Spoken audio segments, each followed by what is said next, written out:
We विषय सामान्य विज्ञान धडा 10वा बल व बलाचे प्रकार. प्रत्येक सजीवाला शक्तीची ताकदीची आवश्यकता असते.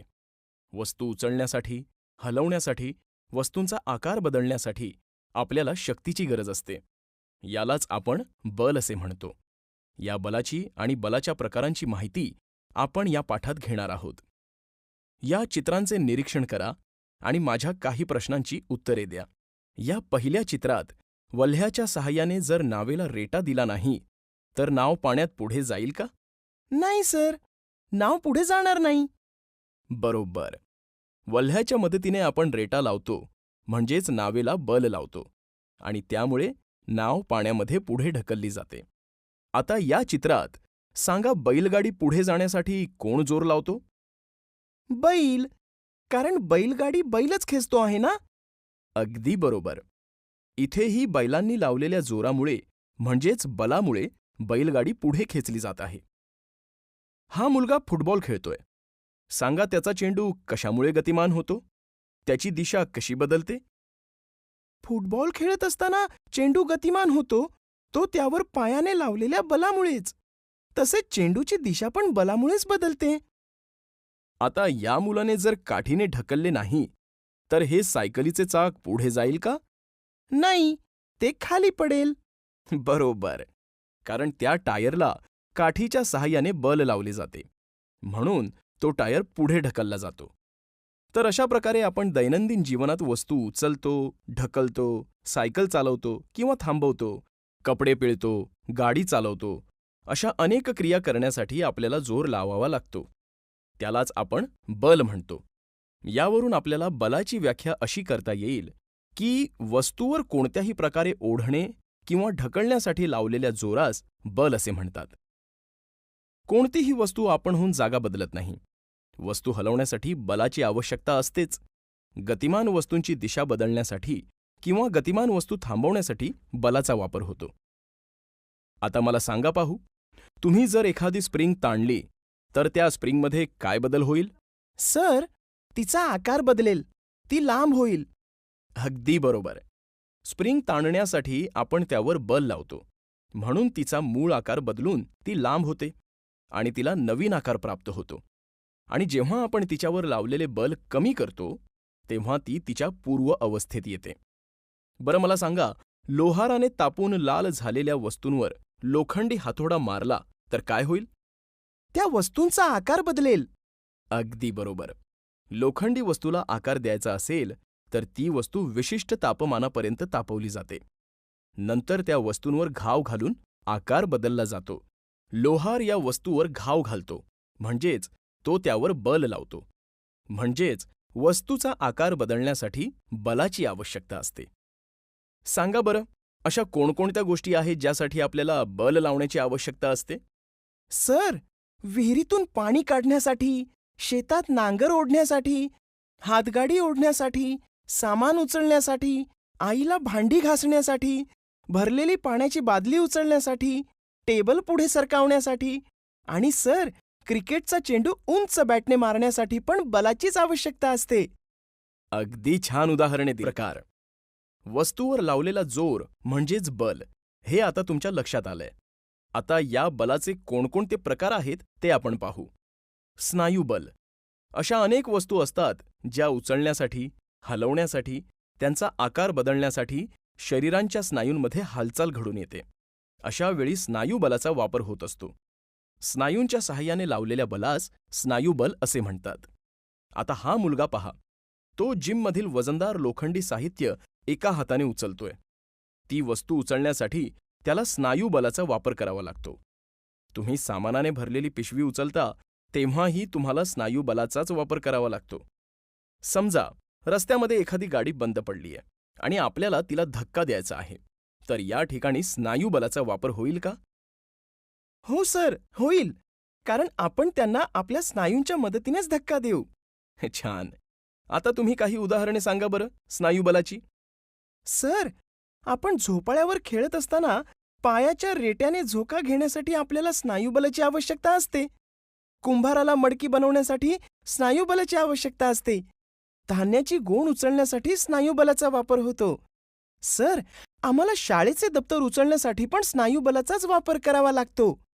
तसेच कवायत करताना, सायकल चालवताना, खेळ खेळताना, कपडे धुताना, नांगर ओढताना, भाजीवाला भाजीची गाडी ओढताना, ही सर्व कामे करताना आपण स्नायुबलाचा वापर करतो. अगदी बरोबर. यांत्रिक बल. आज आपण बरीच कामे वेळ वाचवण्यासाठी यंत्राने करतो. काही यंत्रे चालवण्यासाठी आपल्याला स्नायुबलाचा वापर करावा लागतो. सांगा बरं, कोणती यंत्र चालवण्यासाठी स्नायुबलाचा वापर आपण करतो? ट्रॅक्टर, बस, मोटरसायकल हे चालवण्यासाठी काही प्रमाणात स्नायुबलाचा वापर आपण करतो. शिंपी पाय मशीन चालवताना स्नायुबलाचा वापर करतो. अगदी बरोबर. पण काही यंत्रे अशी असतात की ती चालवण्यासाठी विजेचा किंवा इंधनाचा वापर केला जातो. अशा यंत्रांना स्वयंचलित यंत्रे असे म्हणतात. ही यंत्रे विजेवर किंवा इंधनावर चालतात. त्यांच्यासाठी यांत्रिक बल वापरलं जातं. यंत्रामार्फत लावल्या जाणाऱ्या बलास यांत्रिक बल असं म्हणतात. उदाहरणार्थ, विद्युत पंप, वॉशिंग मशीन, मिक्सर या सर्व वस्तूंचा वापर करण्यासाठी यांत्रिक बलाची आवश्यकता असते. आता तुम्ही यांत्रिक बलाची काही उदाहरणे सांगा. सर, घरातील फॅन सुरू करण्यासाठी यांत्रिक बलाची गरज असते. लिफ्टमधून जाण्या येण्यासाठी सुद्धा यांत्रिक बलाचीच गरज असते. फूड प्रोसेसर, रोटी मेकर, ओव्हन यांमध्ये देखील विद्युत बलाचा वापर करतात. गुरुत्वीय बल. मला सांगा, आपण एखादी वस्तू आकाशाच्या दिशेने फेकली तर काय होईल? ती वस्तू वर जाऊन पुन्हा जमिनीवर पडेल. छान. आपण पाहतो झाडावर असलेलं फळ जमिनीवर पडतं, बरोबर? ते जमिनीवरच का पडत असेल बरं? हवेत का तरंगत नसेल? कारण पृथ्वीच्या गुरुत्वाकर्षणामुळे ती वस्तू स्वतःकडे खेचून घेते. पृथ्वी जे बल लावून वस्तूंना आपल्याकडे खेचते त्यास गुरुत्वीय बल असं म्हणतात. पृथ्वी स्वतःकडे वस्तूला खेचते कारण पृथ्वीमध्ये गुरुत्वीय बल आहे. परंतु पृथ्वीचे हे गुरुत्वीय बल ठराविक उंचीवर जाईपर्यंतच असतं. ठराविक उंचीवर गेल्यानंतर हे गुरुत्वीय बल काम करत नाही. 17व्या शतकामध्ये गुरुत्वाकर्षणाचा शोध सर आयझॅक न्यूटन यांनी लावला. त्यांच्या मते पृथ्वीचे गुरुत्वीय बल हे नेहमी वर जाणाऱ्या वस्तूच्या विरुद्ध दिशेने असते. त्यामुळे वर फेकलेल्या वस्तूंची गती कमी कमी होत जाते आणि शेवटी ती शून्य होते.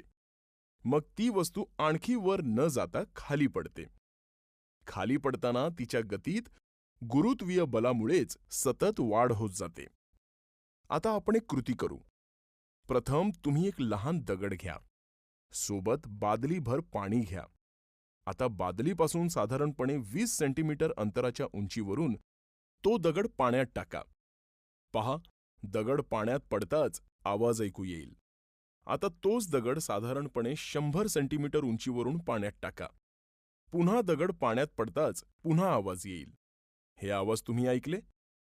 हो सर. मग आता मला सांगा की या दोनही कृतीतील आवाजात तुम्हाला काय फरक जाणवला? सर, 20 सेंटीमीटर अंतरावरून पडलेल्या दगडाचा आवाज कमी येतो आणि 100 सेंटीमीटर वरून पडलेल्या दगडाचा आवाज जास्त येतो. तसेच जास्त उंचीवरून दगड जोरात खाली येतो. अगदी बरोबर. यावरून आपल्याला हे समजतं की वस्तू जितकी उंचीवरून खाली पडते तितकी त्या वस्तूची गती वाढत जाते. आता हे चित्र पहा. या चित्रामध्ये पोते उचलण्याच्या क्रिया दाखवल्या आहेत. एक पोते लहान व दुसरे पोते मोठे आहे. या चित्रावरून मला सांगा, तुम्हाला दोन्ही पोती उचलण्याच्या क्रियेमध्ये काय फरक दिसतो? लहान पोतं उचलण्यासाठी कमी बल लागतं आणि मोठं पोतं उचलण्यासाठी जास्त बल लागतं. अगदी बरोबर. असं होतं कारण लहान पोत्यावरील गुरुत्वीय बल कमी आहे आणि मोठ्या पोत्यावरील गुरुत्वीय बल जास्त आहे. म्हणजेच जास्त वजन उचलण्यासाठी जास्त बल लावावं लागतं. वस्तूचं गुरुत्वीय बल म्हणजे त्या वस्तूवरील वजन होय. आता आपण ताण काट्याच्या सहाय्याने वजन कसे करतात ते पाहूया. प्रथम वस्तूचं वजन करण्यासाठी ती ताण काट्याच्या हुकाला टांगतात. नंतर टांगलेली वस्तू पृथ्वीच्या गुरुत्वीय बलामुळे खाली जमिनीकडे ओढली जाते. त्याच वेळेस स्प्रिंगच्या ताणाचं बल वस्तूला सतत वर ओढत असतं. ज्यावेळी स्प्रिंगचा ताण आणि पृथ्वीचं गुरुत्वीय बल समसमान होतं, तेव्हा टांगलेली वस्तू स्थिरावते. तेव्हा काट्यावर असलेल्या पट्टीमुळे आपल्याला वजन समजतं. तर अशा प्रकारे आपल्याला ताण काट्याच्या मदतीने वजन करता येतं.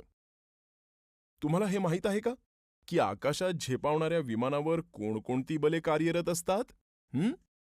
विमान हे एक यंत्रच आहे. त्यामुळे विमान ज्यावेळेस आकाशात झेपावतं त्यावेळी अनेक बलं कार्यरत होत असतात. उदाहरणार्थ गुरुत्वीय बल, यांत्रिक बल, स्नायू बल इत्यादी. चुंबकीय बल. तुम्हाला चुंबक माहीत असेलच. लोखंडी वस्तू चुंबकाकडे आकर्षित होतात. मला सांगा, जर आपण एक टेबलावर चुंबक ठेवला आणि एक लोखंडी खिळा चुंबकाजवळ नेला तर काय होईल? खिळा लोखंडाला चिकटेल. आणि जर आपण खिळा जमिनीवर ठेवला व चुंबक खिळ्यापासून काही अंतरावर धरले तर काय होईल बरं? खिळा चुंबकाच्या दिशेने झेपावेल आणि त्याला चिकटेल. छान, अगदी बरोबर. चुंबकाला लोखंडी वस्तू चिकटते कारण चुंबकामध्ये चुंबकीय बल असतं. चुंबकामुळे लावल्या गेलेल्या बलाला चुंबकीय बल असं म्हणतात. घर्षण बल. घर्षण म्हणजेच घासणे. दोन पृष्ठभाग जेव्हा एकमेकांवर घासले जातात तेव्हा घर्षण बल तयार होतं. घर्षण बल गतीच्या विरोधात काम करतं, म्हणजेच ते गतीला थांबविण्याचा प्रयत्न करतं. आपल्याला कॅरमचा खेळ माहीत आहे. कॅरमच्या सोंगटीला हळूच टिचकी मारली असता ती कॅरम बोर्डवरून घसरत पुढे जाते आणि काही अंतरावर जाऊन थांबते. असं का होत असेल बरं? तर कॅरमची सोंगटी व कॅरम बोर्ड यामध्ये घर्षण होतं, म्हणजेच कॅरमच्या सोंगटीचा पृष्ठभाग हा कॅरम बोर्डाच्या पृष्ठभागावर घासला जातो, म्हणून सोंगटी थांबते. तसेच जर सपाट जमिनीवरून आपण चेंडू सोडला तर तो चेंडू घरंगळत जातो आणि काही अंतरावर थांबतो. याचं कारण काय असावं?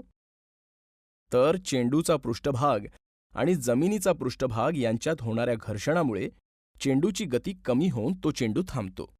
मग सांगा बरं, कॅरम खेळताना कॅरम बोर्डवर आपण पावडर का टाकतो? पावडरमुळे कॅरम बोर्ड व सोंगटी यातील घर्षण बल कमी होतं. त्यामुळे स्ट्रायकर पुढे ढकलण्यास कमी बल लागतं आणि सोंगट्या पुढे ढकलल्या जातात. अगदी बरोबर. तुमच्यापैकी काही जण सायकल चालवत असाल. मग मला सांगा, सायकल चालू असताना आपण ब्रेक लावून सायकल थांबवतो तेव्हा कोणकोणत्या भागात घर्षण होतं? ब्रेक कसा लागतो? सायकलचा ब्रेक लागताना सायकलची रिंग व ब्रेकचा पृष्ठभाग यांच्यामध्ये घर्षण होतं आणि सायकल थांबते. हे दोन पृष्ठभाग एकमेकांवर घासत असताना त्यामध्ये घर्षण बल कार्य करतं आणि त्यामुळे ब्रेक लागतो. आता हे दोन कागदाचे तुकडे आहेत. यातील एका कागदाचे तुकडे गुळगुळीत आहेत तर दुसरे तुकडे सँडपेपरचे आहेत. हे तुकडे एकमेकांवर घासून पहा.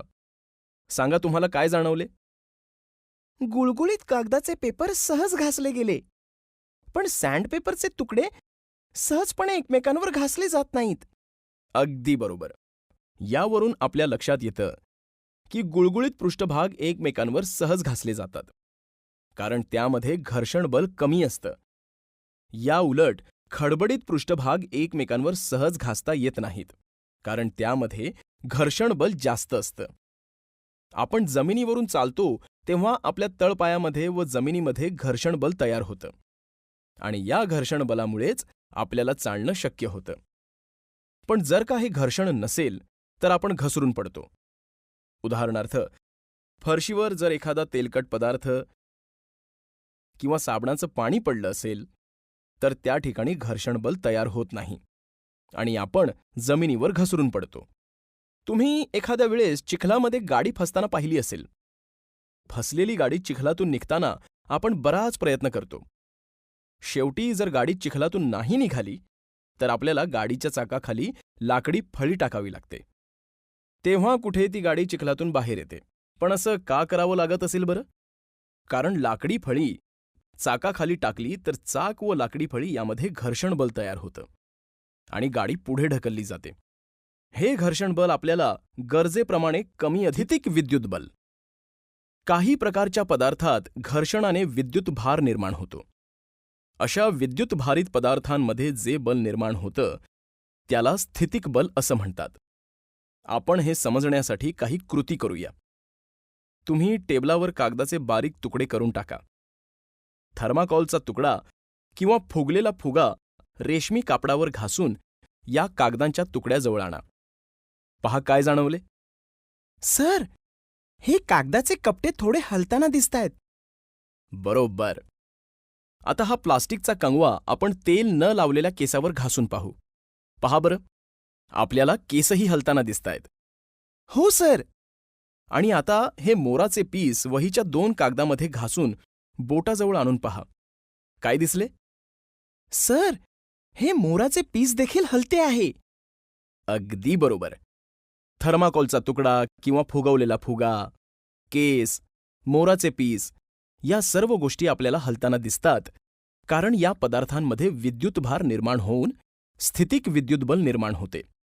घर्षणामुळे रबर, प्लास्टिक, ॲबोनाईट यांसारख्या पदार्थांवरही विद्युतभार निर्माण होत असतो. एकत्रित बले. एखादी क्रिया घडत असताना विविध प्रकारची बले कार्य करत असतात.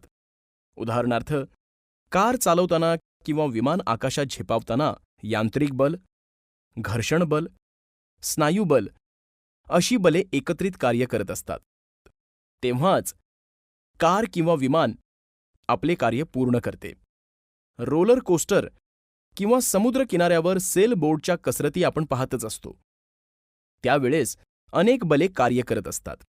सर्कसमध्ये आपण पाहतो, एका रिंगणामध्ये एक माणूस आपली स्कूटर जोरजोराने गोल गोल फिरवत असतो आणि तरीही तो पडत नाही, कारण त्या ठिकाणी स्नायू बल, यांत्रिक बल तसेच घर्षण बल ही तीनही बले कार्य करत असतात. एकाच वेळेस कार्य करणाऱ्या बलांविषयी अधिक माहिती जाणून घेण्यासाठी इंटरनेटवर गुगल सर्चमध्ये ट्रिक्स सायन्स असे टाईप करा व माहिती मिळवा. अशा प्रकारे या पाठामध्ये आपण बलांविषयी माहिती जाणून घेतली. या माहितीवरून आपल्याला बलाचे कार्य लक्षात आले